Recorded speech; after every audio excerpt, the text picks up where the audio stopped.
મોરબી વિસ્તારમાં આશરે 650 જેટલા સિરામિકના કારખાનાઓ ધમધમે છે. 24 કલાક સિરામિક ટાઇલ્સનું પ્રોડક્શન થતું રહે છે.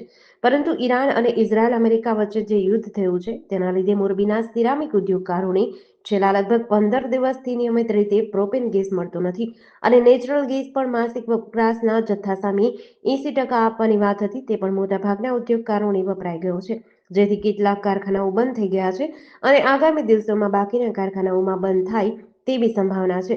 જેથી આજે મોરબી સિરામિક એસોસિએશનના હોલ ખાતે જુદા જુદા 4 ડિવિઝનના પ્રમુખની આગેવાની હેઠળ ઉદ્યોગકારોની બેઠક યોજાઈ હતી, જેમાં 500 જેટલા સિરામિક ઉદ્યોગકારો હાજર રહ્યા હતા અને આ બેઠકમાં ખાસ કરીને મોરબીના સિરામિક ઉદ્યોગમાં ઈંધણ તરીકે જે નેચરલ ગેસ અને પ્રોપેન ગેસનો ઉપયોગ કરવામાં આવે છે, આ બંને ગેસની હાલમાં અવેલેબિલિટી નિશ્ચિત નથી અને તેના ભાવ પણ નિશ્ચિત નથી, જેથી ઉદ્યોગ ચાલુ રાખવો શક્ય નથી.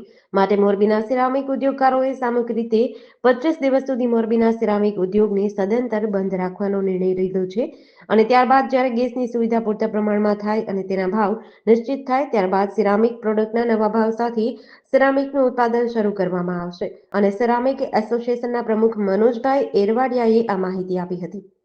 આજરોજ મોરબી સિરામિક એસોસિએશન ખાતે જે લોકોએ ફેક્ટરીઓ પોતાની ગેસની તકલીફના હિસાબે અથવા તો ગેસનો એનજીઓ કોન્ટ્રાક્ટ પૂરો થયો એના હિસાબે જે ફેક્ટરીઓ બંધ કરી, શટડાઉન લીધા, એ બધા ઉદ્યોગકારોની એક મિટિંગ મળેલી.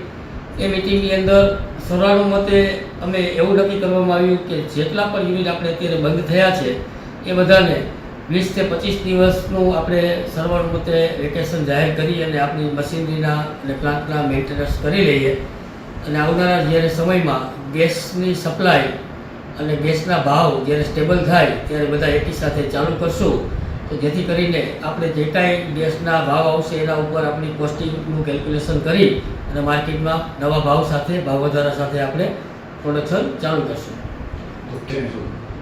અત્યારે બધાનું 10 એપ્રિલથી જે છે એ ચાલુ કરવાનું પ્લાનિંગ છે. 10 થી 15 એપ્રિલ પછી ગેસની અવેલેબિલિટી ઉપર થોડો આગળ પાછું થઈ શકે. હાલ કેટલી કંપનીઓ બંધ છે અને કેટલી ચાલુ છે? આજની તારીખ સુધીના અમારી પાસે જે એસોસિએશનના મેમ્બરોના જે રેકોર્ડ છે મુજબ 430 કંપનીઓ જે છે એ બંધ થઈ ચૂકી છે અને અમુક જે કંપનીઓ છે કે જે ગુજરાત કેસમાં અત્યારે ચાલુ છે પણ એમના જે એનજીઓ કરાર જે છે 80% મુજબ પૂરા થતા હોય તો એમને પણ બંધ કરવાનો વારો આવશે એવું અમને લાગી રહ્યું. કઈ તારીખ સુધી બંધ થાય છે?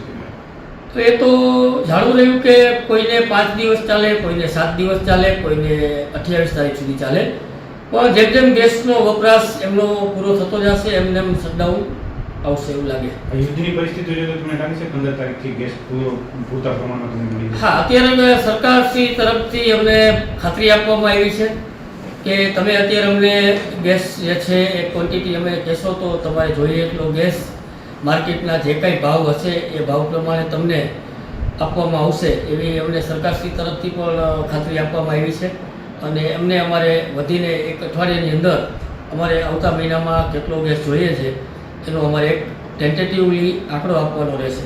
મોટાભાગના 70% જે છે પ્રોપેન ગેસ વાપરે છે. પ્રોપેન ગેસમાં પણ અત્યારે ભાવ વધારે રહ્યો છે, તો આ સિરામિકને પરવડશે કેવી? પ્રોપેન અને ગુજરાત ગેસ આ બધી વસ્તુ જે છે એ ઇન્ટરનેશનલ માર્કેટ ઉપર ડિપેન્ડ હોય છે. અત્યારે જે યુદ્ધનો માહોલ છે એમાં તો આખું માર્કેટ અનસ્ટેબલ છે, તો આવનારા સમયમાં પ્રોપેનનો ભાવ હોય કે નેચરલ ગેસનો ભાવ હોય એ ભાવ બધો અત્યારે તો ઊંચો જ રહેવાનો છે એવું અમને લાગી રહ્યું છે. પણ જેમ જેમ યુદ્ધની પરિસ્થિતિ થાળે પડતી જશે પછી ભાવ જે છે થોડા નીચા આવશે અને સ્ટેબલ થશે, તો ત્યાં સુધી તો અમને લાગે છે કે પ્રોપેન અને નેચરલ ગેસ બંનેનો ભાવ જે છે એ ઉપર જ રહેવાનો છે એવું લાગી રહ્યું છે. ભાવ વધારો છે તો ચીન સાથે આપણે હરીફાઈ કરી શકશું કેવી રીતે? હવે એ તો આવનારા સમયમાં જોવું રહ્યું કે કેટલો ભાવ વધારો થાય છે. ખાલી એક ગેસથી ભાવ વધારાથી નથી પતતું, એની સાથે સાથે બીજા રો મટીરિયલના પણ ભાવ વધશે, એની સાથે સાથે ડીઝલ પેટ્રોલના ભાવ વધશે તો ટ્રાન્સપોર્ટેશન પણ મોંઘું થશે. હવે એ તો આવનારો સમય જ બતાવશે કે આ હરીફાઈની અંદર ચીન સામે કે અન્ય દેશોની સામે કેવી રીતે ટકવું એ જોવું રહ્યું. આ શ્રમિકો જે છે શ્રમિકો માટે કોઈ રાખ્યું છે કેવી? શ્રમિકો માટે મેં જે વાત કરી એમ કે શ્રમિકોને અમે કોઈ અત્યારે છૂટા કર્યા નથી. શ્રમિકોને જે અમારા પ્લાન્ટની અંદર જે કામ કરતા હોય દરેક શ્રમિકોને મેન્ટેનન્સ દરમિયાન અમારે એમની જરૂર પડતી હોય છે, તો એમનું અત્યારે જે કાંઈ કામ છે એ ચાલુ રહેશે. બાકી આજે અમુક મેં જોયું કે કોઈ લોકો એવું કહે છે કે શ્રમિકો ભાગી રહ્યા છે, તો ખરેખરમાં એવું કશું અમલ નથી. આવડી મોટી ઇન્ડસ્ટ્રી છે, આવડો મોટો શ્રમિકોનો વર્ગ અહીંયા કામ કરી રહ્યો છે, તો રોજના 200-500 શ્રમિકોની અવર જવર તો રૂટીનમાં પણ ચાલુ જ રહેતી હોય છે. તો અત્યારે આને લઈ અને શ્રમિકો ભાગી રહ્યા છે એવું કંઈ છે નહીં. શ્રમિકોને તો સવેતન વેકેશન આપવામાં આવ્યું છે કે કેમ? વેકેશન જે તમે કહો છો એમાં સવેતન વેકેશન એટલે પગાર સાથે વેકેશન આપવામાં આવ્યું છે કે કેમ? શ્રમિકોમાં અમારી પાસે 2 કે 3 ટાઈપથી શ્રમિકો હોય. એક જે અમારા શેઠ ખાતામાં જે અમારા સુપરવાઇઝર હોય, ઇન્ચાર્જ હોય, ઓફિસ સ્ટાફ હોય, એ બધાને તો વેતન ચાલુ જ રહેતું હોય. વાત કરીએ તો પછી એવું કોન્ટ્રાક્ટ બેઝ ઉપર કામ કરતા હોય તો અમે કોન્ટ્રાક્ટરને અમે છૂટા કરી દેતા હોય. જે મશીનરીના મેન્ટેનન્સ થઈ જાય પછી એ કોન્ટ્રાક્ટર જો બીજા પ્લાન્ટ ચાલુ હોય તો એમને ત્યાં મજૂરોને સગવડતા કરી અને એમની રોજગારી છીનવાયની એવી પ્રયત્નો કરતા હોય. પણ હાલ અમે અત્યારે કંઈ એવું અમે કોઈને છૂટા કર્યા કે અમે કોઈને અત્યારે બેરોજગાર કર્યા એવું કશું છે નહીં. કેટલું આપણે નુકસાન જશે તારીખ 15 તારીખ સુધી અત્યારે બંધ રાખશો? નુકસાનની વાત કરીએ તો જો અમે આજે ઉદ્યોગકાર છીએ તો ઉદ્યોગકાર નફાથી અને નુકસાનથી તો ટેવાયેલો હોય. અને આ જે વૈશ્વિક પરિસ્થિતિ જે નિર્માણ થઈ છે એ પરિસ્થિતિમાં નુકસાન આજે છે તો કાલે ફાયદો થશે. પણ હવે આમાં તો અત્યારે કોઈ આંકડાકીય માહિતી આપવી એ મારી પાસે કોઈ આંકડા નથી. પણ જ્યારે સમય આવશે કે ચાલુ કર્યા પછી કે ત્યારે આ મોરબી ઇન્ડસ્ટ્રીને કેટલું નુકસાન થયું, શ્રમિકોને શું નુકસાન થયું, કે સરકારને રેવન્યુમાં શું નુકસાન થયું, એ બધું ચાલુ થાય પછી અમે આંકડાકીય માહિતી કદાચ આપી શકીએ.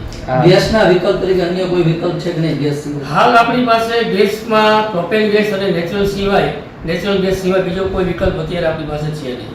હિંમતભાઈ, આ કોરોના બાદ આ પ્રથમ વખત એસોસિએશન લેવલે બંધ રાખવાનો નિર્ણય લેવાયો છે, તો ગેસ સિવાયના અન્ય કોઈ પરિબળો છે કે જેના કારણે આપણે આ બંધ કરવાનો નિર્ણય લેવો ગયો? એસોસિએશન દ્વારા બંધ કરવાનો નિર્ણય આમ ના કહી શકાય. બંધ તો બધાએ જે તકલીફ પડી એના હિસાબે બંધ કર્યા, પણ બંધ કર્યા પછી ચાલુ ક્યારે કરવા એ એસોસિએશનનો નિર્ણય આજે બધાએ સાથે મળીને લીધો છે. તો કોરોના પછી લગભગ આવું ક્યારે એવું નથી, કેમ કે આકસ્મિક કારણો વસાત જ ઇન્ડસ્ટ્રી બંધ થતી હોય છે. બાકી રૂટીનમાં ઇન્ડસ્ટ્રી વર્ષમાં 1 વખત અથવા તો 2 વખત મેન્ટેનન્સ અથવા તો બીજા કોઈ કારણોસર બંધ કરવાની રહેતી જ હોય છે. ગેસ સિવાય અન્ય કોઈ કારણો? ના, અત્યારે હાલ અન્ય કોઈ કારણો નથી. જેડીસી ન્યૂઝ સાથે શ્રીકાંત પટેલ, મોરબી.